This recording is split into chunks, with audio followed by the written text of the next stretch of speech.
Ayan, nagkakabit po sila ng ilaw. Ang hitsura ng kanilang pagka-LED po yan. Malalaking LED. Mga stainless ginagamit nila. Kung bagay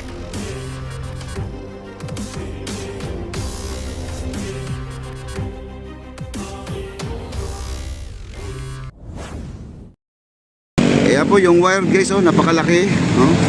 Ayan, at gumugulong na, papunta na po sila sa kabila. Doon po sila nagse-set up ngayon.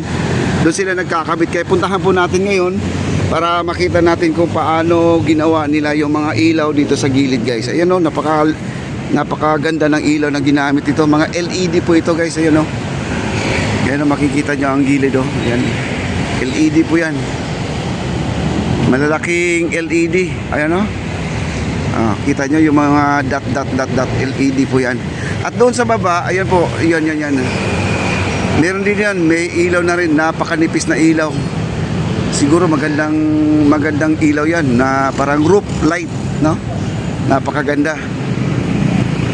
Kaya ito at ipapakita ko po sa inyo para ma-update ko kayo guys. Ito naman, itong mga ilaw dito, ito po yung dating ilaw pa, hindi pa nila ginagalaw to guys.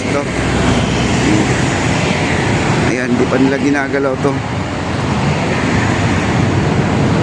Pero ang ganda ngayon ng ating Jones Bridge kasi napakalinis guys, napakalinis ngayon. Okay? At kunan natin ng video itong mga gumagawa sa baba kasi sila po ay nag-assemble ng isang malaking box. Hindi ko lang alam kung saan po nila ilalagay ito, At abangan na lang po natin kung saan po nila ilalagay ito. Ayan, tara, punta na po tayo sa kabila para ipapakita ko po sa inyo ang hitsura ng kanilang pagkakabit.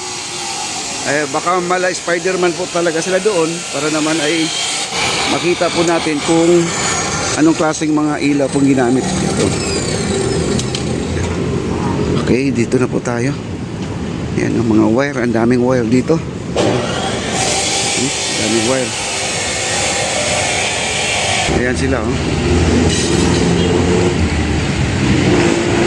Ito po ay ang gumawa ay Pelchay po, Pelchay, Philippine China, Ito po sila ngayon.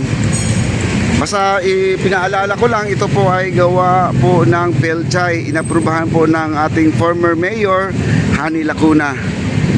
Itong ating Jones Bridge, mga kaibigan. Okay, tara, punta tayo dito sa ilalim. At dahan-dahan lang po tayo dito guys kasi ito yung yung tubig dito na hindi po maganda, Okay, tawid na tayo.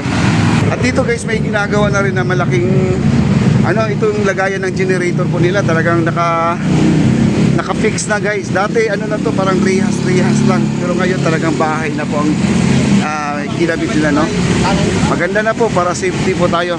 Ito po yung wire na hinihila-hila nila kanina. Ito yung malaking wire, At puntahan po natin yung mga ginagawa nila.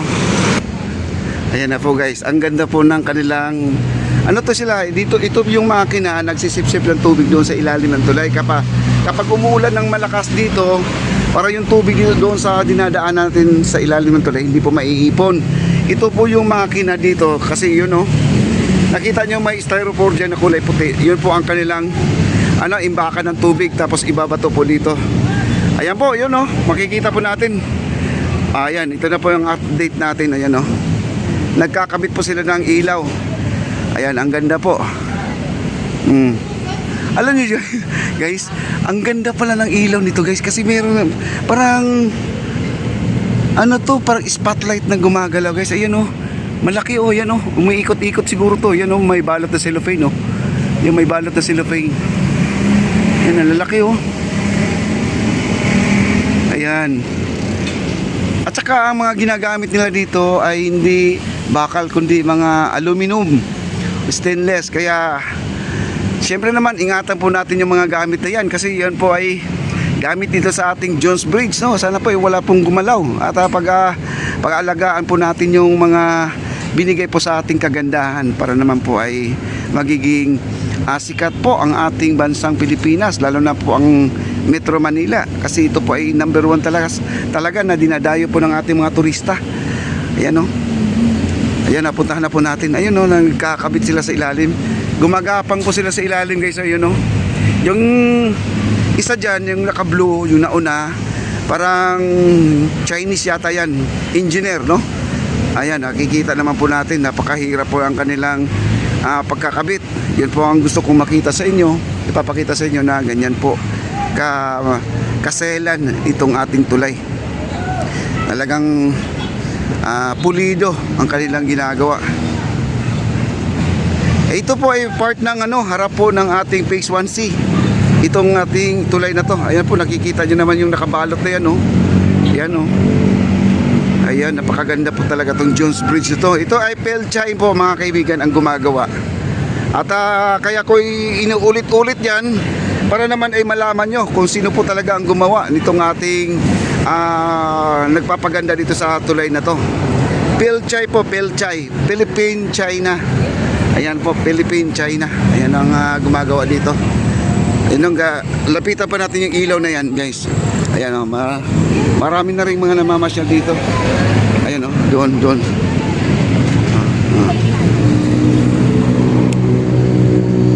Ayan, at diretso po tayo dito. Ayan, mga makina nila oh. Ano ba to? Mga welding rod ba yata to? Welding machine. Ayan guys, oh, laki ng ilaw guys oh. Kita nyo naman ilaw na yan oh. Ayan oh, laki oh. Spotlight. Spotlight to, yun oh. Spotlight, ayun po, nakahilera yan guys. Meron pa oh. At meron pa sa baba. Ayan po, sa baba po, meron pa oh. Yun, papunta doon sa ating Phase 1C. Ayan po, meron pa doon oh. Nako, ang ganda talaga nito guys. Ayun oh, papuntang Phase 1C may mga ganito. Ito ay umiikot-ikot to guys, no? At sumasayaw. Baka naman ito ay sumasabay sa sounds or music or sounds or music. Basta yun na yun na namamangha ako dito guys. Grabe. Speechless po tayo dito pero nagngangawa pa rin tayo, no? Ayun oh, dami na pong namamasyal doon. Ayan. Ayan, paalala ko, Pelchay po ha, ang ating gumagawa dito. Hindi po kay yun sinasabi nilang bagong nakaupo ngayon. Kasi may nagsasabi na kasi doon nagko-comment na pinagawa daw sa bagong nakaupo ngayon. Hindi po, no? Inaprubahan po ni former Mayor Hani Lacuna ito. At Pelchay po ang gumawa. Okay, ayan po, napakaganda po ang ating ang ating Jones Bridge ngayon. At ito yung mga nandito, parang amdam nyo, yun po ang tungtungan nila. Pero dito sa labas guys, itong area na to, wala pong binago. Yung gilid pa ang ating nakikita, yung gilid pa lang. Yan. Nakita nyo naman oh, mga stainless oh, ginagamit nila oh. Kung baga ito guys, ay lalabas pa ang tubig dito siguro. Ano ba to? Para siyang shower. Oh, para siyang shower oh. Ayan. Ayan po ang ilaw. Daming ilaw pala itong ginagamit nila. Mahal to guys. Itong ilaw na to, yung parang spotlight. Malakas po ito na ilaw na to oh. Ayan, malakas po yan. Grabe pa lang ginawa dito sa Jones Bridge. Hindi po biro to guys. Talaga ito ay baka babantay na to araw-araw guys, no? Talagang may nakatutok ito na pulis na o ano man, or basta ito ay kailangan bantayan. Laki ng ilaw guys oh. Siguro ang halaga nitong ilaw na to hindi lang siguro sa umabot ng mga mga 75,000 to 100,000. Ayan oh, napakalaki oh. Wow. Yan, maraming salamat talaga. At ito ay nabigyan po talaga ng break ngayon. At pinagsabay po ang ating esplanade. Ginawa din sa ngayon. Talagang patong-patong po ang ating project ngayon dito. Napakasarap mag-update. Ayan oh, ayan po nandun oh, kita po natin oh. Wow. Kaya dito banda nilagyan ng malaking spotlight ito. Yan, binalot po nila. Kasi tapat po ng ating Phase 1C. Ito yung Phase 1C natin. Wow, grabe guys. Ang ganda talaga ng ating Jones Bridge ngayon.